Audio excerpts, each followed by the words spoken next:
consciente des enjeux que représente cette notion abstraite de conflit d'intérêts, j'ai décidé de positionner la haute autorité sur une double compétence parallèle concrète. Conseil et contrôle. Et ce, de la prise de fonction jusqu'au terme de la période des réserves.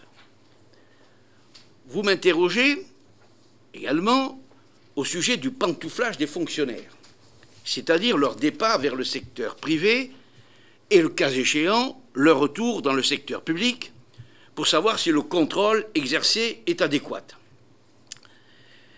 La question des allers-retours entre secteur public et secteur privé est une question sensible en ce qu'elle pose des problèmes éthiques et déontologiques liés au mélange des sphères privées et publiques.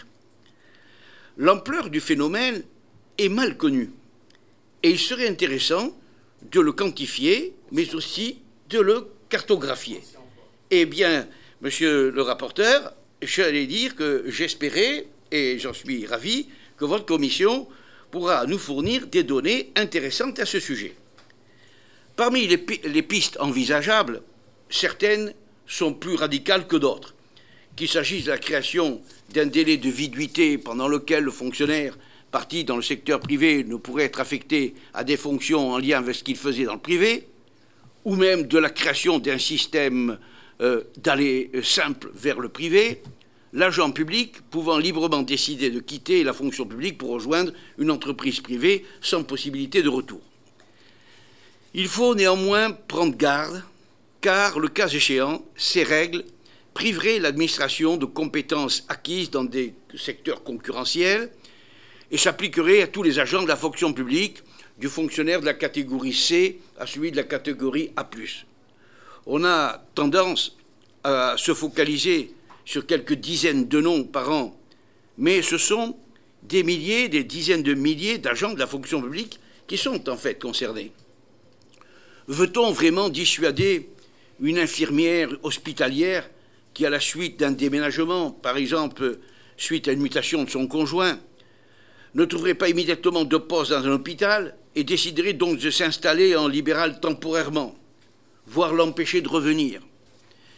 Il faut également avoir à l'esprit qu'un grand nombre des agents publics auxquels ces obligations sont applicables ne sont pas des fonctionnaires, mais des agents contractuels, pour lesquels la possibilité de rester dans le secteur public après un poste dans une administration n'est pas toujours assurée. Pour cela, le départ dans le secteur privé est parfois la seule perspective de carrière envisageable. Il y a donc un équilibre à trouver et surtout prévoir les bonnes mesures de contrôle. S'agissant du départ dans le secteur privé, je ne peux parler que de l'expérience de la haute autorité. Et laissez-moi le temps de vous expliquer comment, précisément, nous travaillons. Quelles que soient les modalités de saisine, nous nous livrons à un double contrôle. En premier lieu, l'autorité procède à une évaluation, sous réserve d'appréciation souveraine du juge, du risque pour l'ancien responsable public de commettre le délit de prise illégale d'intérêt, parfois appelé délit de pantouflage, en exerçant les fonctions envisagées.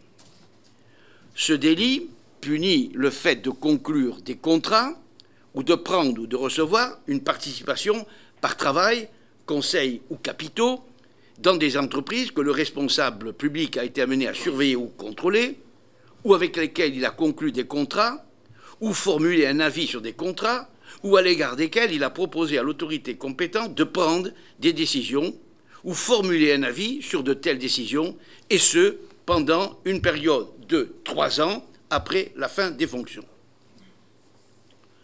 Le second contrôle est mené à l'aune des règles déontologiques applicables aux responsables publics, et en particulier de l'exigence de prévention des conflits d'intérêts qui s'imposaient à eux lorsqu'ils étaient en fonction. Pour caractériser ce risque, la haute autorité recherche à la fois si le demandeur a effectivement utilisé ses fonctions ministérielles ou autres pour préparer sa reconversion professionnelle, nonobstant l'absence de prise illégale d'intérêt.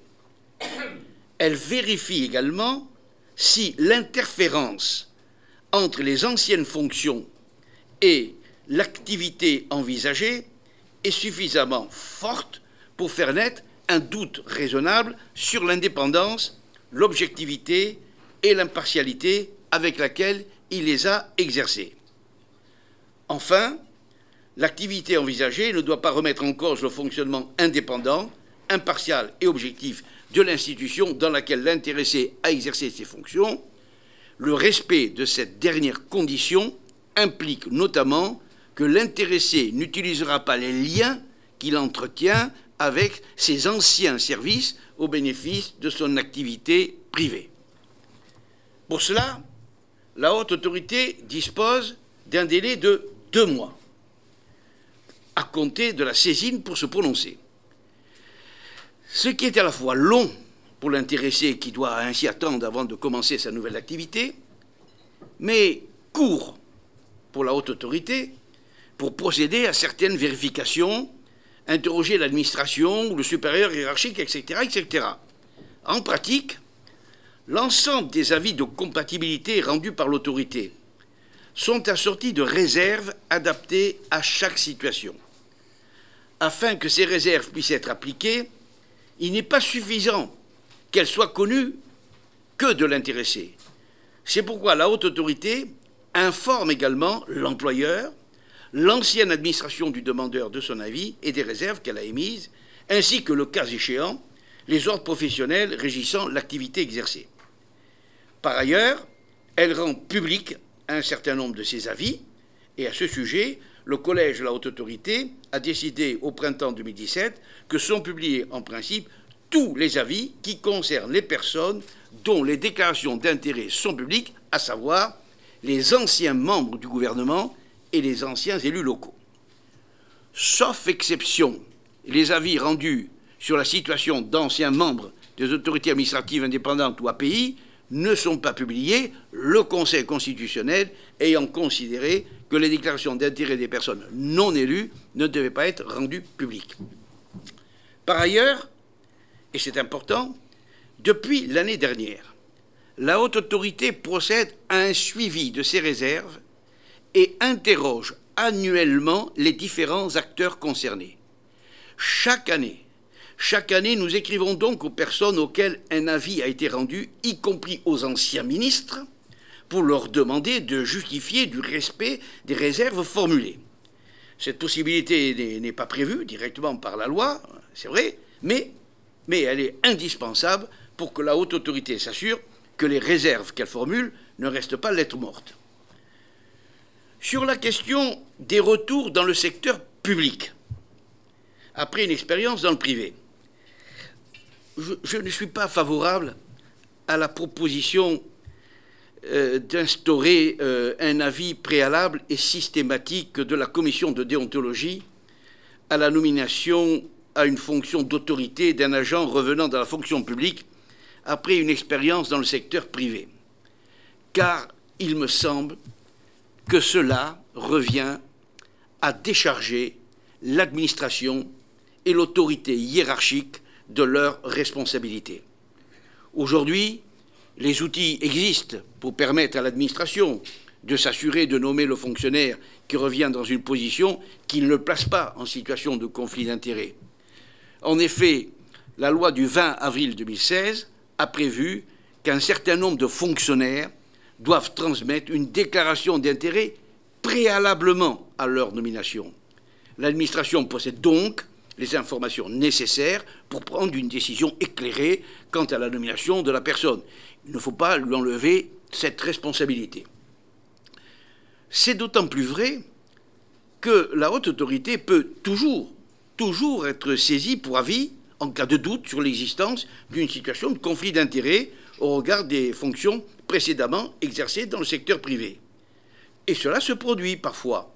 Et dans ce cas, nous formulons les préconisations qui s'imposent pour garantir que le retour dans l'administration soit entouré des précautions indispensables à la prévention des situations de conflit d'intérêts. S'agissant des membres de cabinet, la situation est plus complexe, notamment car un grand nombre d'entre eux viennent du secteur privé et ont vocation à y retourner une fois leur mission terminée. Mais là encore, je pense que c'est uniquement par un dispositif efficace de prévention des conflits d'intérêts que les difficultés inhérentes à ces allers-retours peuvent être réglées. Et la haute autorité s'attache à jouer le rôle que la loi lui a attribué en la matière. Nous examinons toutes les déclarations d'intérêt adressées par les conseillers ministériels, et lorsqu'une situation potentielle de conflit d'intérêts est identifiée à l'égard de leur ancien employeur, nous leur préconisons des mesures de déport appropriées, dont nous définissons également la durée et les modalités de publicité. Ce n'est pas un exercice facile. Ce n'est pas un exercice facile, je ne vous cache pas, dans la mesure où l'idée selon laquelle le fait d'avoir travaillé dans une entreprise privée avant de rejoindre un cabinet ministériel peut, en tant que tel, générer un conflit d'intérêts n'est pas toujours accepté, vous en doutez, par les principaux intéressés. Alors, on nous dit parfois que l'on veut freiner l'accès de la société civile aux responsabilités publiques, que dès lors qu'il n'y a plus d'intérêt financier dans une entreprise, il n'y a plus de conflit d'intérêts possible, ou encore, c'est à chacun d'apprécier s'il est ou non nécessaire de se déporter à l'égard de son ancien employeur.